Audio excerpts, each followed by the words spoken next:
लगन में हम चंद्रमा की प्लेसमेंट के बारे में लगातार डिस्कस कर रहे हैं और ये वीडियो अब हमारी सेकंड हाउस के लिए रहेगी। देखिए, सेकंड हाउस आपके चार्ट में अब मंगल का घर है, जहां आपके चंद्रमा मेष राशि में स्थित होंगे और वो पंचम के स्वामी होकर यहां आ रहे हैं। ऐसे में आप अपनी फैमिली से रिलेटेड डिसीजन लेते हुए काफ़ी इमोशनल होंगे। आपकी वाणी बहुत ज़्यादा क्रिएटिव या टैलेंटेड हो सकती है। इससे आप अपनी वाणी के माध्यम से दूसरों पर काफ़ी अच्छा इफेक्ट छोड़ पाएंगे। गीत संगीत में या किसी भी प्रकार के क्रिएटिव वर्क में आप अपनी वाणी का प्रयोग कर सकते हैं या इस प्रकार से आप ट्राई कर सकते हैं। चंद्रमा देखिए सेकंड हाउस में आ जाए तो व्यक्ति अपने की तुलना में अपनी फैमिली को सबसे ज़्यादा प्रायोरिटी देता हुआ नजर आता है। ऐसा चंद्रमा आपको फिफ्थ हाउस के थ्रू बहुत ज़्यादा धनवान बना सकता है, जैसे लॉटरी, सट्टा या इवन शेयर मार्केट के थ्रू, या आपको किसी भी प्रकार का क्रिएटिव टैलेंट जो होगा उसके माध्यम से भी। चंद्रमा का ये प्लेसमेंट है तो आप अपनी फैमिली की सबसे ज़्यादा केयर करते हुए नजर आएंगे। हालांकि यहाँ दूसरे ग्रहों का रोल भी उतना ही ज़्यादा इंपॉर्टेंट है, लेकिन फिर भी चंद्रमा जैसा ग्रह अगर बहुत ज़्यादा सॉफ्ट ग्रह इस प्रकार से अगर बैठा हो तो हमेशा आप इस हाउस को लेकर चिंतित रहेंगे, इस हाउस से जुड़े हुए कार्यों को हमेशा प्रायोरिटी देंगे। अब आपके पास जो वेल्थ है, कहीं ना कहीं जो धन संपत्ति है वो काफ़ी ज़्यादा हो सकती है, लेकिन आर्थिक रूप से आपके जीवन में उतार चढ़ाव आने के भी उतनी ज़्यादा चांसेस हैं। अब यहाँ जो चंद्रमा के डिस्पोजिटर हैं वो मंगल है। ऐसे में वास्तव में मंगल कितनी अच्छी तरीके से आपके चार्ट में प्लेस्ड हैं और कौन कौन से अन्य ग्रहों का प्रभाव आपके सेकंड हाउस पर पड़ रहा है। साथ में सेकंड हाउस में बैठे हुए ग्रह का रोल काफ़ी ज़्यादा इंपॉर्टेंट होगा आपके लिए। अब क्योंकि चंद्रमा यहाँ पंचम भाव के स्वामी होकर आ रहे हैं आपके दूसरे भाव में, तो पंचम भाव की जो एनर्जी है, पंचम भाव का जो कारकत्व है वो यहाँ लेकर आ रहे हैं। पंचम भाव आपका इंटेलिजेंस है, तो ऐसा हो सकता है कि आप बहुत ही इंटेलिजेंटली यहाँ के कार्यों को हैंडल करें। बट बहुत लोगों का ऐसा होगा कि चंद्रमा अकेला प्लेस्ड नहीं होगा, किसी न किसी ग्रह का प्रभाव अवश्य रहेगा। और चंद्रमा जैसे शुभ ग्रह के केस में वैसे भी किसी भी अन्य ग्रह का अगर प्रभाव है तो वो काफ़ी स्ट्रांगली हमारे सामने आता है। ऐसे में जिस भी प्रकार के ग्रह का प्रभाव चंद्रमा पर है, आपकी सोच, आपके विचार करने का तरीका, निर्णय लेने का तरीका वैसा ही बन जाएगा। अब आपको देखना होगा कि एक्चुअल में आपके पंचम भाव में कोई भी प्लेनेट स्थित है या नहीं, क्योंकि पंचम भाव में बैठा हुआ प्लेनेट यहाँ पे आपके 11वें भाव पे प्रभाव डाल सकता है। और आपका जो 11वां भाव है कहीं ना कहीं डायरेक्टली या इनडायरेक्टली उसका संबंध सेकंड हाउस से है ही, क्योंकि आपका जो लाभ है, आप कोई भी काम करें, किसी भी प्रकार से आप धन प्राप्त करें तो वो आपका सबसे पहले 11th हाउस से ही दिखाता है।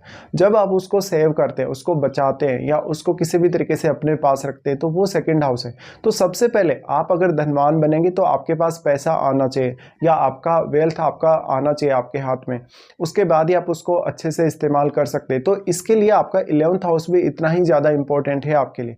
ऐसे में जो आपके पंचम भाव में प्लेनेट है, क्योंकि वो चंद्रमा के घर में बैठा है, तो चंद्रमा के घर में अगर यहाँ जुपिटर जैसा प्लेनेट बैठेगा, अगर सूर्य जैसा प्लेनेट बैठेगा, तब ज़्यादा बेहतर परिणाम आ सकेंगे। तो आपको पंचम भाव में बैठे हुए ग्रह को भी उतनी ही ज़्यादा प्रायोरिटी देनी चाहिए। अब चंद्रमा आपके इमोशंस से जुड़े हैं, आपके भावनात्मक रूप से कहीं ना कहीं चंद्रमा आपको यहाँ दिखाते हैं। ऐसे में फैमिली के जितने भी कार्य हैं, इंपॉर्टेंट जो भी कार्य हैं, उनके साथ आपकी भावनाएं जुड़ी होंगी। तो हमेशा आप खुद पर ज़्यादा खर्चा करने के बजाय फैमिली पर थोड़ा ज़्यादा खर्चा करते हुए नजर आएंगे।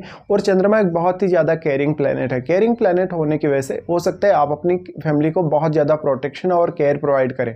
चंद्रमा आपके माता जी के कारक है। माता जी के कारक होने की वजह से ऐसा हो सकता है कि आपको शुरुआत में अपनी फैमिली से या इवन अपनी माता जी से काफ़ी सपोर्ट मिला हो। पंचम भाव के स्वामी होकर चंद्रमा यहाँ आ रहे हैं तो आपकी जो संतान होगी वो भी आपके लिए काफ़ी सपोर्टिव हो सकती है। चंद्रमा यहाँ से आपके 8वें भाव को एस्पेक्ट कर रहे हैं। अब 8वें भाव में बैठा हुआ प्लेनेट भी आपके लिए उतना ही ज़्यादा इंपॉर्टेंट है, लेकिन चंद्रमा 8वें घर को एस्पेक्ट कर रहे हैं तो 8वें घर से भी वो आपके लिए धन या संपत्ति ला सकते हैं, जो कि मेनली आपको आपके माता पिता से प्राप्त होगी या मैरिज होने के बाद आपके इन-लॉज से आपको जो कुछ भी प्राप्त होगा वो भी। ऐसे में चंद्रमा का दृष्टि जब अष्टम पे पड़ रहा है तो अष्टम भाव को एक्सप्लोर करना भी आपके लिए ईजी होगा, क्योंकि चंद्रमा इमेजिनेशन और क्रिएटिविटी के कारक हैं। तो अष्टम भाव को आप यहाँ किस तरीके से यूज कर सकते हैं, और अष्टम भाव में बैठा हुआ प्लेनेट भी अपना प्रभाव चंद्रमा पर डालेगा। तो वास्तव में वो किस प्रकार का ग्रह है और किस प्रकार का प्रभाव वो यहाँ चंद्रमा पर डाल रहा है। सबसे ज़्यादा वैसे तो हम कंजक्शन का प्रभाव ही मानते हैं, लेकिन चंद्रमा जैसे शुभ ग्रह या सॉफ्ट ग्रह होने के केस में कोई भी ग्रह अगर चंद्रमा पर अपना प्रभाव डालेगा, दृष्टि संबंध भी अगर बनाएगा, तो उसका प्रभाव भी हमें देखना होगा। ऐसे में चंद्रमा के साथ बैठा हुआ ग्रह आपके लिए बहुत ही ज्यादा इंपॉर्टेंट रोल निभा सकता है, क्योंकि चंद्रमा के साथ बैठा हुआ ग्रह आपके अष्टम भाव को तो एक्सपेक्ट करेगा ही करेगा। तो अष्टम भाव अब कहीं ना कहीं ज्यादा एक्टिव होगा और अष्टम भाव के थ्रू आपको गेन होने की संभावना भी उतनी ही ज्यादा बढ़ जाएगी। डिपेंड करता है कि चंद्रमा के साथ किस प्रकार का ग्रह आपके सेकंड हाउस में बैठा है। ऐसी स्थिति में चंद्रमा के साथ जो भी प्लैनेट है वो आपके चार्ट में किसी न किसी भाव का स्वामी अवश्य ही है, तो वो उन भावों की एनर्जी को भी यहाँ ला रहा है, उन भावों से जुड़े हुए कारकत्व को यहाँ सेकंड हाउस से वो कनेक्ट कर रहा है और वो अपनी एनर्जी को भी सेकंड हाउस में डिपॉजिट कर रहा है। तो अब चंद्रमा के साथ अगर कोई भी प्लैनेट बैठेगा तो चंद्रमा आपकी मानसिकता को रिप्रेजेंट करते हैं, आपकी निर्णय क्षमता, विचार करने की क्षमता को रिप्रेजेंट करते हैं।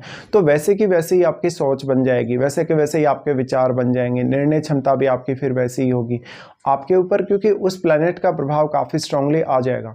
ऐसे में अगर चंद्रमा के लिए वो प्लैनेट काफ़ी सपोर्टिव हुआ तो आपको धन से जुड़े हुए मामलों में, फैमिली से जुड़े हुए मामलों में काफ़ी बेहतर तरीके से फ़ायदा मिल सकता है। चंद्रमा यहाँ प्लेस्ड है तो एक्चुअल में अब चंद्रमा के साथ जो बैठा हुआ ग्रह है वो आपके चार्ट में कुछ अन्य भावों को भी एस्पेक्ट कर सकता है या अन्य भावों पर भी अपनी दृष्टि डाल सकता है, तो उन भावों पर भी आपको विचार कर लेना चाहिए। अष्टम भाव में बैठा हुआ जो प्लैनेट होगा वास्तव में वो अपनी एनर्जी का एक्सचेंज कर रहा है सेकंड हाउस के साथ, तो ऐसे में सेकंड हाउस पर वो किस प्रकार का प्रभाव डाल सकता है और चंद्रमा पर वो वास्तव में कैसा प्रभाव यहाँ डाल सकता है। इसके साथ साथ अगर चंद्रमा पर राहु केतु का प्रभाव है, इवन शनि का अगर प्रभाव है, तो ये आपके लिए प्रॉब्लम्स लाएगा। अब चंद्रमा बहुत ज़्यादा सॉफ्ट होने की वजह से फैमिली के लिए आपको काफ़ी हार्डवर्क करना पड़ेगा।